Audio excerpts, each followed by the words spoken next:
Hello and welcome to the Reptile Workshop. My name is Craig Hansen, also known as BashCoder Reptiles, and I'm going to be your host tonight. Today we have a really special project. With the Reptile Workshop, we do one project in 1 hour. And our project today is to take a very practical deep dive into AI and how you can use it in your reptile business. I say deep dive. We'll probably go, we won't go to the deep end, but we'll definitely give you some practical examples of how you can use AI in your everyday life for your reptile hobby or business. And I've got some great people joining me. We've got Nikki from Irresistible Pythons. We've got Mike from Proxima Reptiles. And we've got Josh from Critical Hit Exotics. How's it going, everybody? Going good. Great. Awesome. Well, I'm excited to go through all of this with you. We've been talking about this for some time, doing this, and we've got a lot of people asking about it. So there's a lot of people that are very interested in what we're going to present, and hopefully will help a lot of people. Let's start by saying, what's AI? Artificial intelligence, everybody knows that. But maybe you've heard some other terms like an LLM. An LLM is a large language model, and this is a large, meaning billions of tokens, usually billions of data points, language, which means it's meant to receive and send back English and understand English and present its findings in English, not only English, but any language. Okay. And it's a model, which means this is a reasoning entity. It's not, people sort of discuss whether or not AI is alive, and they debate whether or not it can be conscious, whether it can be sentient or whatever. But in fact, the number one way people interact with AI is through a chatbot. Usually you're typing to it and it's sending you things back. It might send you files to download. It might go out to other services and do some things. But in the end, it's going to type something back to you. Maybe you've all used ChatGPT. That's the model we're going to be talking about a lot tonight. But that's the way in which we're going to use AI tonight. Mike, what can you tell us about the different vendors that are out there and what different providers are available for these AI models? Yeah, the four most common ones that I'm familiar with is ChatGPT. That's the most common one, most easy, friendly, beginner AI that I've seen a lot of people utilize. If you have program knowledge and you've been a programmer or you played around with websites or development, Python, Ruby, whatever, Claude is pretty friendly for that. So if you're a developer, a lot of people tend to use Claude for that. I've used it a lot of times for building my websites, internal stuff like that. If you are more of a Google user and use a lot of Google Suite applications, I would recommend Gemini. Gemini is really powerful. You can tie a lot of stuff in there because it's all native to each other.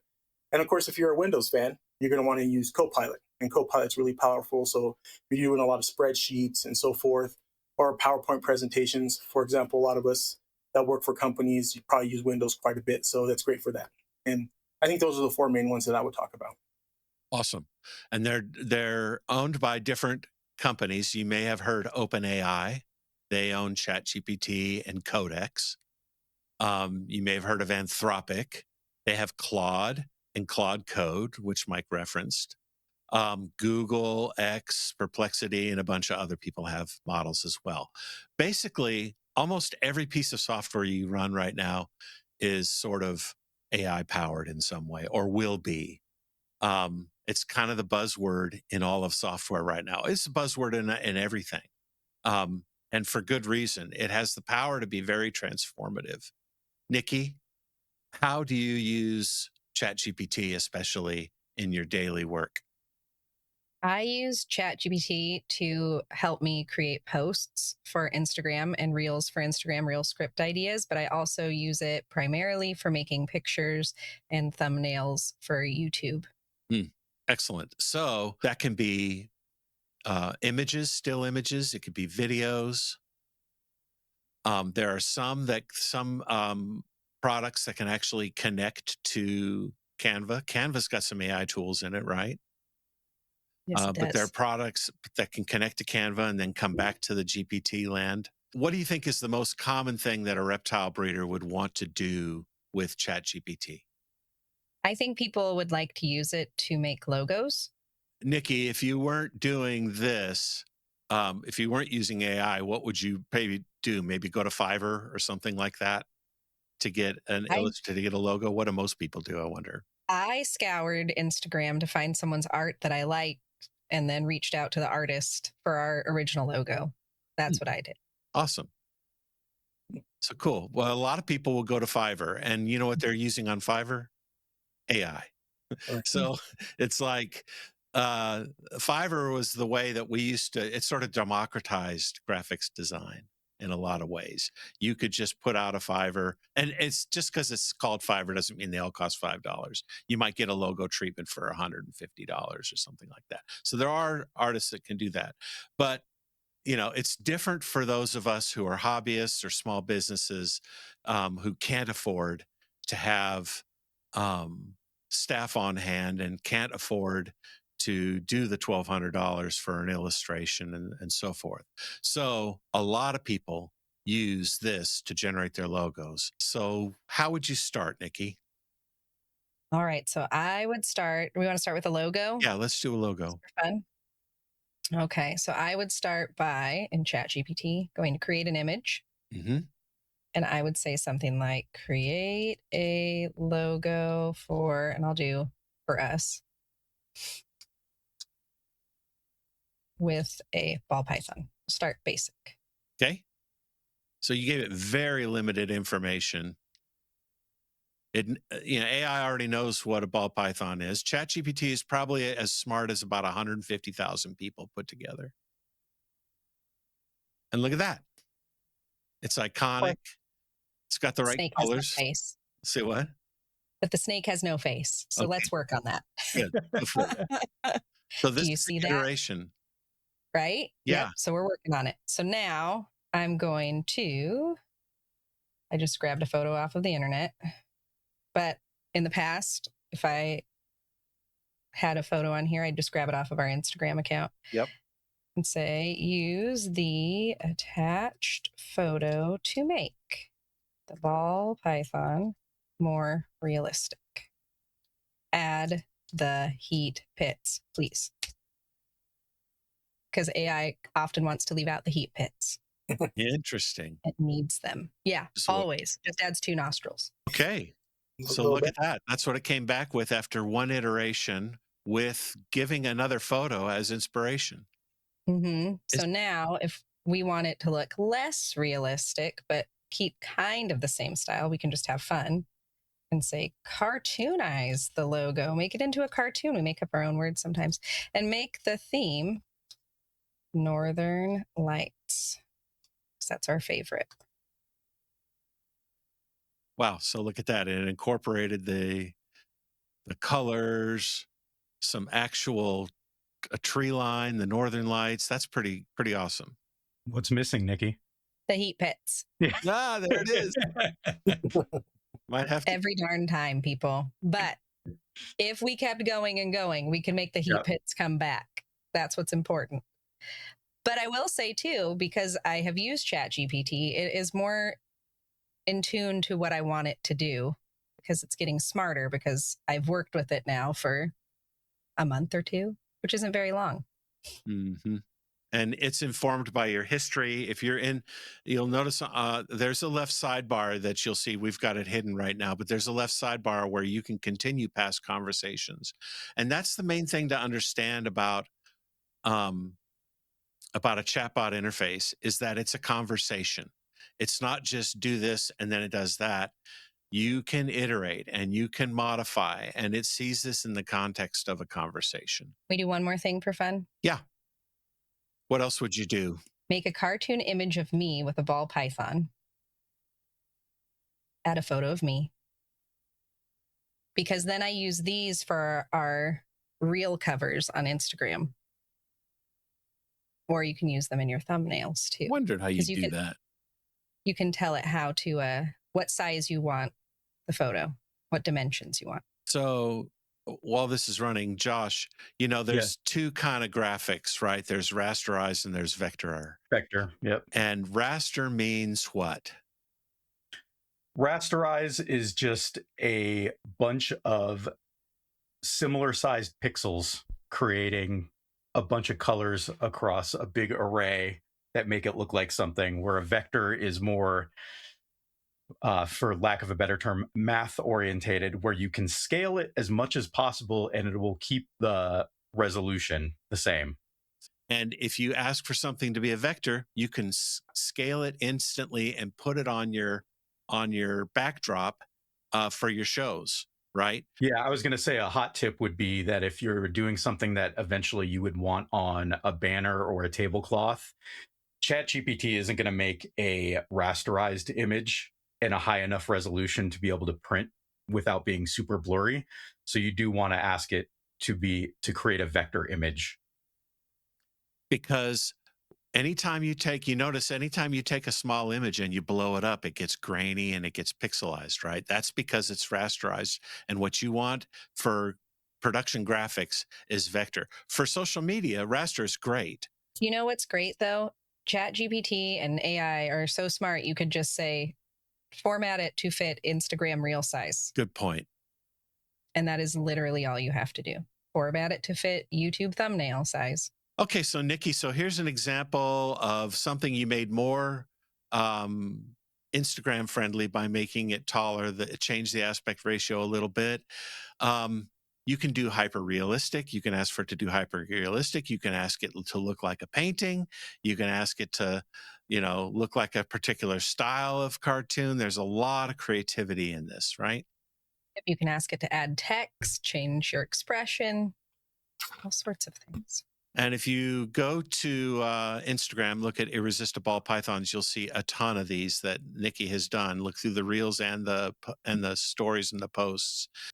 Josh, you have Yes. you have used this in some other in-depth ways where you have done market analysis for ball pythons. How does that work? Yeah, so usually it starts with me being very inquisitive and asking a question. And basically for me was just like, am I pricing my stuff correctly? I'm fairly new in the ball python world, and I'm not making super high end stuff. I'm in a very competitive area with my byproduct of stuff that I'm not holding back. And I just wanted to see how markets, like prices for things, were shifting over time. So to do this, I ended up using ChatGPT for two things. First, I used it to build a Python scraper so I could scrape Morph Market's website. Python's a coding language, not a snake. Yep. It's very lightweight. It just runs on my PC. And so every morning when I woke up, I would run the scraper and it would parse all of the index card ads in a Morph Market query, which for me was all the ball pythons in the US. Mm-hmm. So it would take about an hour and a half, but it would grab all the data that was on each of those cards. So the price, the morphs, who was selling it. And it would spit out a CSV for me, which is a spreadsheet. And I would plug that spreadsheet then into ChatGPT and then just ask it, hey, what's based on the spreadsheet, what's the average price for clown combos? And then it would give me the average price. I could ask it then, well, give me the average price for clown combos with two other genes in it. And it would give me the average price. And then I started getting a little more, after I had months of these spreadsheets, I started asking it to plot out how things have gone up or down over time. So then I started asking for charts. I started asking questions like, who are the people that have the most animals on Morph Market right now? and you find out that it's really like 3 or 4 people that have a huge chunk Wow. of the market. Um, and then you can start asking, like, what genes are these people working? Mm. So, one of the early things I found out was like Will Banks has the most animals on Morph Market, which, if you look at all the ads, is fairly obvious. He's got ads all over the place. Sure. Big But breeder. what was interesting was when I started digging into what animals he had, and he doesn't really have any high end stuff. Like almost 50% of the animals that he had on Morph Market at the time had banana in it or coral glow. Wow. So he would have 3,000 animals listed, and 1,500 of them would have banana or coral glow in it. And so it was just interesting seeing that data and seeing how different people, and ultimately, I don't think it really helped me too much. Well, Um, it certainly gives you a macro understanding. Maybe it doesn't. yeah, Maybe it doesn't drive a lot of decisions. I've for a big portion of my life, I've always lived by the motto trust but verify. Yeah. And so a lot of people, they'll tell you about the market. They'll say, oh, this is what you should be doing. This is what the market's doing. And this was a way for me to verify that. It's like, yeah, I trust the person. They've been doing it for a long time, but I also want to verify. And the way I can verify is looking at data and help me understand it a little bit more. So, you know, most of my sales come from local shows.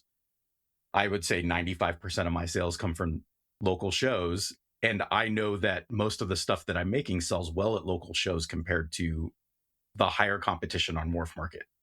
Interesting. So I was able to verify that theory over time, which was helpful for me. Mm. Um, but I think there's a lot of other things too, and it kind of dovetails into what Nikki was talking about, where you look at brand. And once you have your logo and you have a look that you like, and going back to what I said earlier about how you can actually close off other inspiration for ChatGPT to just the stuff you want. And that's how you can get a consistent brand over time. Mm. So if you find a logo and some images that you really like that you created, you can have it just build off of that. And then anytime you make a new logo, a new sticker, a new shirt, a new anything, it's going to be more consistent. Because one of the things, at least early on, it's not as bad as it was it was really, you get something you really liked, and then it was really hard to recreate that again. Right. You know what I do a lot is I keep my prompts. I've got a notebook where, Yeah. I'll use like the Mac Notes application, and I keep my prompts. Even though you give the same prompt, you're not guaranteed to get the same results. You're probably guaranteed not to get exactly the same results. Yeah. But it is really handy to keep those prompts. It Find is. something that works, save it. The other thing that you can do, that's brand related, is if you find a tone or a voice that you really like. If you see a content creator that inspires you, and they have a voice that you really like, a tone, the way they word things you really like, you can actually pull transcripts from YouTube videos and from articles and feed that as the inspiration for ChatGPT and tell it to make you a YouTube script using that as inspiration and in that voice. So like I do a YouTube video that's not family friendly on Monday nights. Okay. But that's the voice that we have. Yeah. If I were to do something like snake discovery and I wanted to be very, very family friendly, or Brian Barczyk's old videos, or I could feed that information into ChatGPT and have it write me scripts with that same voice. Yeah. Fewer F-bombs per minute. Yes. Yes. I'm trying to be really good right now, by the way. You're doing great, Josh. You're doing great. Thank you. Thank you. But that stuff starts working as a style guide, and you can carry that over into Instagram posts, YouTube videos. It turns into your ecosystem. one thing that I've noticed, though, especially going back to the marketing and brand stuff, is again the trust but verify. There was so much work that went into getting the agent to grab the correct data, because I found a lot of times when I was asking it questions, it would not only pull from the spreadsheet, but it would find random stuff out on the internet too. And Like snakes without heat pits. well, it would grab a listing for a snake that was 5 years old. So it was telling me clowns are worth $5,000 right now. Oh, wow. And I'm like, that is not right. There is something wrong here. And then you start digging in, but it helps you refine the process and refine your prompts and refine your agent. And since we haven't talked about it, not to go too far into the weeds, but you can build an agent in ChatGPT and give it its own brain to do a very specific function for you, rather than just prompting it for general use. Right. So that's how I create closed ecosystems for when I'm asking a query. I will have an agent that is specifically, this is my brand guy that I've fed all the images that I want it to use, and I want a new logo. You know, it's my company's 5th anniversary, make me a birthday cake snake logo. Yeah. But it has all my brand identity there. Yeah, that's great. Love it. Mike, you use AI on the daily with highly technical stuff, don't you? You're in tech. You're in the software business. How do you use it on a daily basis, and then how do you then use it in reptiles? So for me, on a daily basis, I'm actually work for a storage company, flash memory, NAND.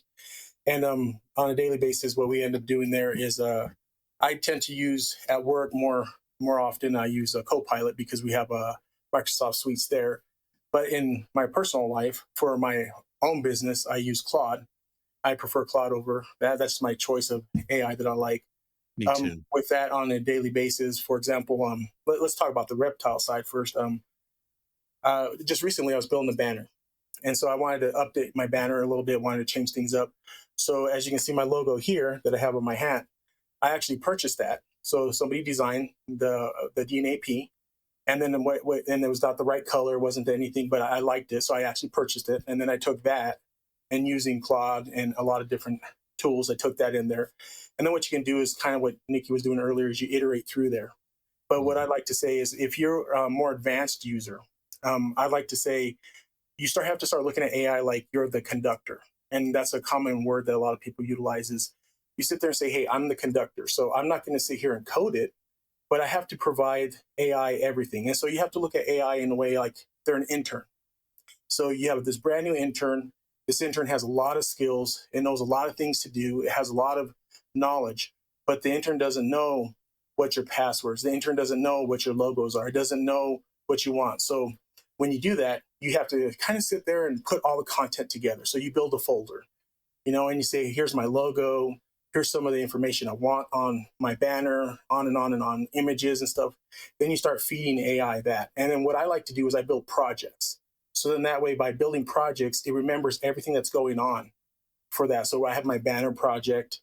Just recently, I'm building a brand new website for myself, and I have a website and so forth. And what you can do is you can actually link some of those by simply saying, in this particular project, I'm going to link it. Or you can even say, summarize what I have in this project, take that summary, put into another project, and then it'll take all those smarts and then keep building. And so I tend to do that in my personal life. Now, in my professional life, I'm a DevOps engineering director. And so I run 4 engineering teams. And so I won't get too deep in it because it's firmware and it can get very complicated, a lot of code. And we deal mainly in Python, or we deal with the firmware side, it's going to be C or C++. But with that said, we can actually utilize it the same way.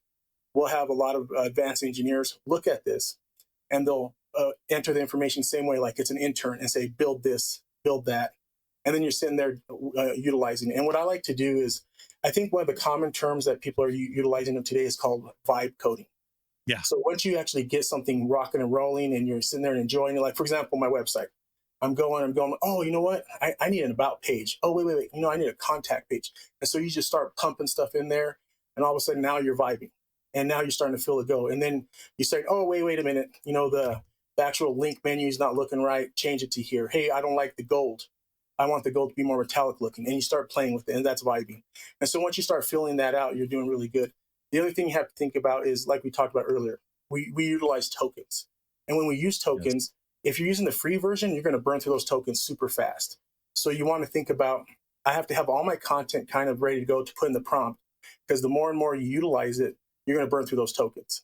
Now, if you pay for the paid version, like a $20 subscription, now you can play with it a little bit more. You can be a little bit more relaxed and so forth. Or if you want to pay the big bucks, they have like the $100 version or so forth. And then that's where you can just pump in as much as you want. And that's usually when you're a developer or you're building stuff for your own company. I don't suggest that. I say do the very bare minimum. Use the free version. And every one of those ones that we talked about earlier, whether it's ChatGPT, Claude, Gemini, a Copilot, all those usually have a free option. And so that way you can kind of fill it out and start seeing which AI you like the most. And then if you want to get more advanced, like we were just talking about a minute ago, you can use agents. And what I like to think about agents is you can utilize those in a way where if you have repeatable things you want to do. So if there's a task that you do daily and you're like, hey, I'm going to update this calendar, or hey, I want to send out emails to my customers every day, or something like that. That's when it's really cool to utilize agents, because it's going to do these tasks several times a day for you, and it's going to be kind of become an employee in a way. So those are some of the ways that I would look at it, whether you're doing your reptile business or if you're more advanced like me and you're doing this as a career. Those are some of the high level things I would say. I would go back to you said something really good, Mike, with you kind of, I've said it in a different way, where it's I treat it like I need to give it a job description. Like you need to tell, like when I ask for a report, it doesn't know what I want to see on a report. You need to tell it exactly what it is. So like when I set up the agent, it's almost like I set up a job description, and like how I'm mentoring or handling an employee that's a direct report at my job. Like their first day, it's like, okay, these are the things I want to see in a daily report and the things I want to know. And that way it knows, and the stuff that you're getting then is valuable, because I've seen a lot of people too get frustrated. It's not telling me what I want. It's like, well, you need to tell it exactly what you want. Yeah. I mean, we see prompts that are long. I mean, some people have prompts, then they save them as, skills, or different companies have different words for it, but you can save these as shortcuts. So like I have one for security. I do application development, and I have one for security review that is really long. I've been developing it for a long time. And every time something doesn't do what I want it to do, I go in and I edit that prompt. But I can call that prompt anytime by typing /security in Claude. I use AI on a daily basis in writing software, doing security reviews, analyzing data, crunching data. I started using AI because Adam from Proper Royals told me it's a great way to write YouTube video descriptions. And he taught me the method of going onto YouTube, going to a video that you've uploaded. It has to have been uploaded, published, and processed.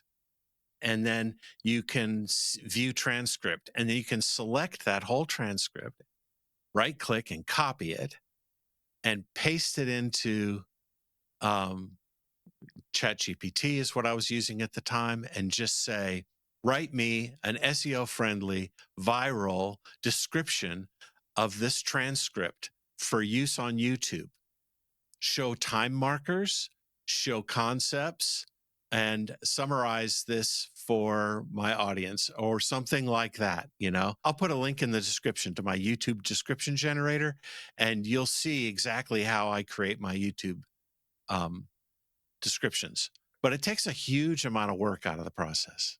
Yeah, I like what you said there too. I think the more detailed you can be, the better, because you get better results.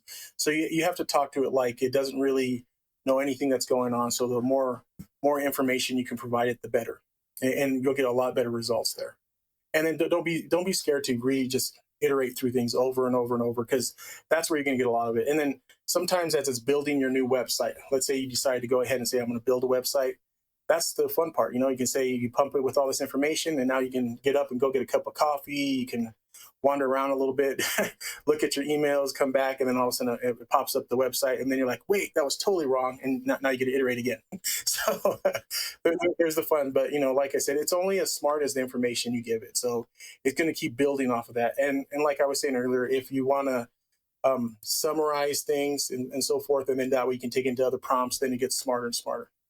And like you guys said, over time, it learns you. Over time, it starts remembering a lot of the content you're providing. And I think one thing I didn't want to skip over that you kind of brought up earlier, which is skills. You can actually go out to the internet as you get more advanced with AI. There's actually companies that sell skills. And so you can say, I want a certain type of skill. Somebody might have already created that skill. You can download that skill, upload it to your AI. And now it's almost like a little bit like the Matrix, where they plugged it to the back of your head. Now that skill is right into AI, and it has that skill set.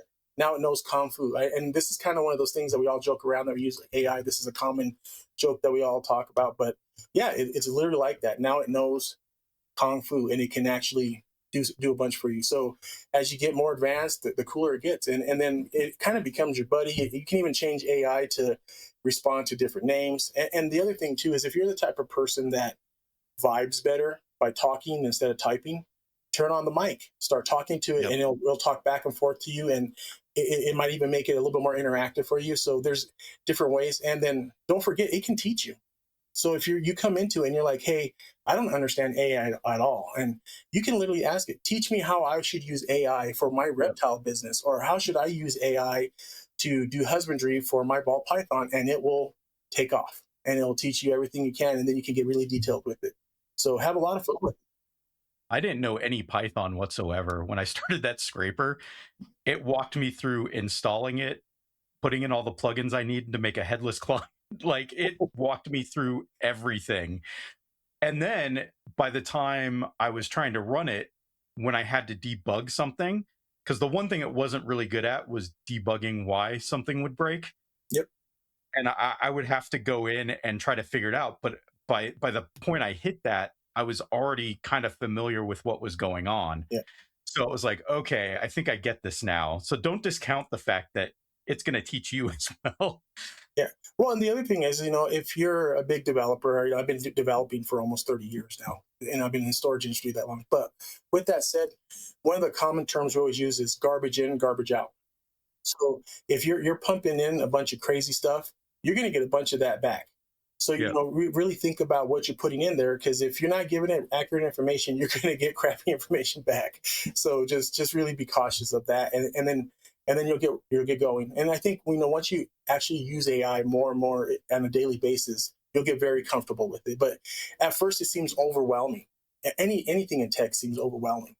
But once you do it, you'll get better at it. And so it's just building confidence. Everybody develops their skill with Google search, for example, or whatever search engine you use. You come to learn that the better your question is, the better your answer will be.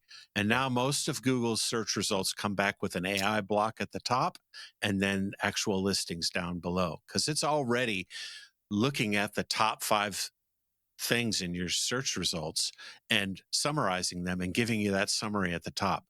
This is causing a lot of havoc in the web industry, because a lot of people are no longer getting those views because Google is giving them the punchline right in the top third. And now there's less reason for them to click on the link. But these threats are also opportunities for some people. Some people are monetizing that, making their websites more bot friendly. So it is it's a tough game out there. Nikki, do you have some more stuff to show us there that you did? I worked on it and worked my way through it. So the heat pits are missing, but there you are. You'll eventually get those. It looks better. I love it. And so how did you get here? Oh, I added the photo back in of the real ball python. Mm-hmm. I didn't like how it looked when I was holding it, so I added some text about where I wanted the snake instead. Please add the snake to my shoulders instead of to my hand. Mm. And then I asked it to add text, but I wanted the text to be eye-catching. So I said, make the text eye-catching and say, what's the morph, and add a surprised face, a surprised expression on my face. That's excellent. What So go ahead. I was going to say one trick you can try, and this kind of relates to web development, but it will work with images too. You can actually ask your AI to remember every time you create an image moving forward, please make sure you always add heat pits. And Thanks, Mike. if you provide some of that kind of content in there, it'll happen. For example, with me, I was designing my website, and I said I wanted to make sure my website is easy to find through search engines and through AI. And what ended up happening is if I didn't tell it every time when it built my website, it kept forgetting to add that, or I'd say make it super secure, and it kept forgetting to add some of that as it did rebuilds. So what I told it in the project was every time you build, make sure you do X, Y, and Z. And from then on, it always did it. I know that a lot of people, when I send, they'll ask a question. So I'll go through ChatGPT and I'll send them something and they'll go, okay, hold on. And they'll go off and go on to AI and come back and message me and go, I think my AI is broken. It's one of my favorite responses ever, but I get it. Another thing that you can do with ChatGPT, for example, is if there is a scientific paper that you don't quite understand, you can drop it into ChatGPT and ask ChatGPT to explain this like I'm 5 years old. And it does a good job of breaking it down. One that I think someone used recently that I saw was they had mites. There was this long paper, scientific paper, about how to treat mites with certain things, but they didn't understand anything in the paper, so they dropped it into ChatGPT, had it break it down like they're 5 years old, and explain exactly what to do. That's excellent. Here's a great tip for you guys. StickerMule.com. They have a raster-to-vector service where they have their artists all plugged into AI tools and all lots of other tools, including Photoshop and Illustrator and all that. And they will, for $10, take any raster image and try to turn it into a vector. And they won't charge you if they can't do it. But I have taken logos that way, and they've given me beautiful, perfected vector logos. It's better if you have like just a few colors and you're not got a lot of gradients in it and stuff like that. All right, so let's walk through my automation that I do for my YouTube shorts. I have a folder full of YouTube short videos.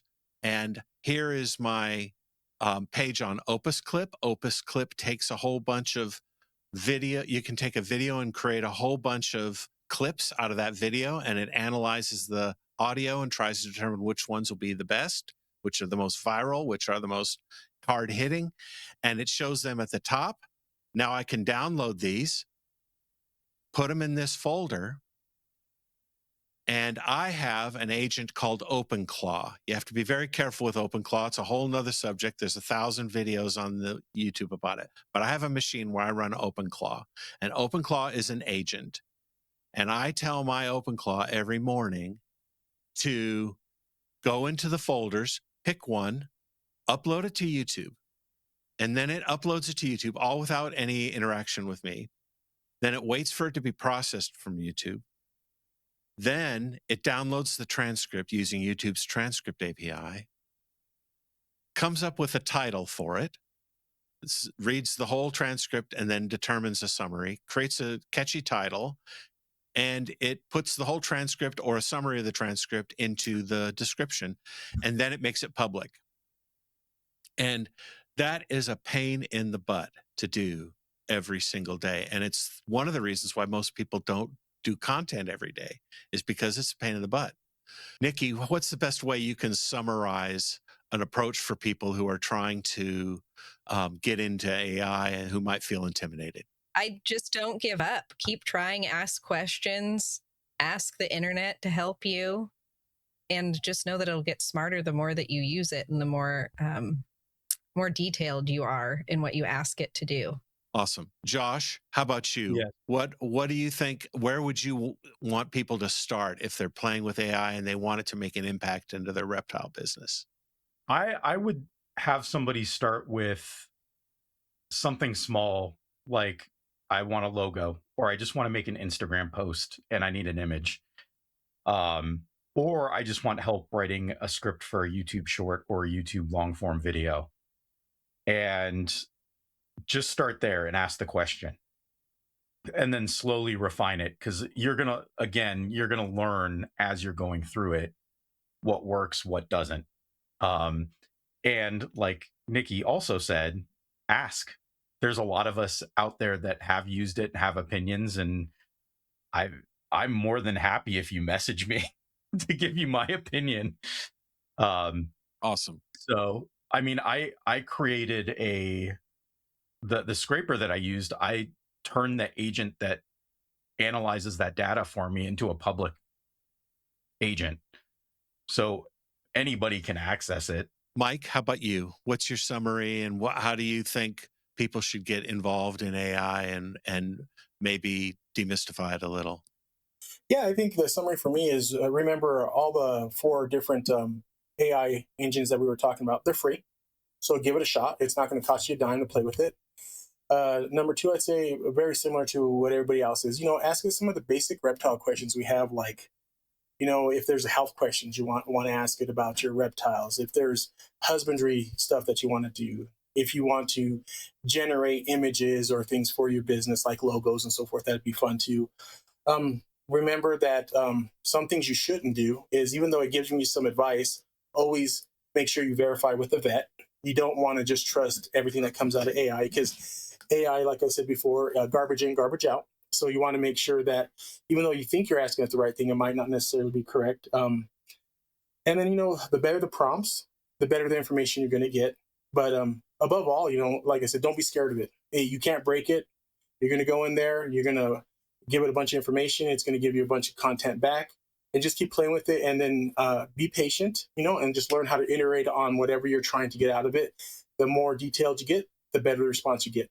And that's what I would do as a starter. And like everybody else said, if you guys are asking about AI stuff, two things I love to talk about is reptiles and tech. So feel free to, message me as well, and I'll answer any questions you guys have. And if anyone wants to message me, don't. No, just kidding. Well, that's it. I think that's all we have time for. I really appreciate you all doing this, and everybody giving us their time tonight and showing us some examples. This has been the Reptile Workshop. We don't do a lot of these episodes. We just do them when I feel like it. So we haven't done one in maybe over a year. Who knows? But this will be one. And I'm glad you joined us. And thanks. And we'll let you know on Instagram. Follow BashCoder and follow the Reptile Workshop on Instagram, and we'll let you know when the next episode is coming. For now, it's Nikki from Irresistible Pythons. That's at Irresistible Pythons on Instagram. We've got Critical Hit, Josh Gertz. Josh, what's your Instagram tag? At Critical Hit Exotics, pretty much everywhere. Awesome. Mike, how about you? Yeah, Proxima Reptilis, at Proxima Reptilis on Instagram, and I'm all on the socials, TikTok, Facebook, Instagram, you name it, you'll find me. Awesome. Thank you so much, everybody, and we'll see you next time. Bye-bye. Bye, everyone.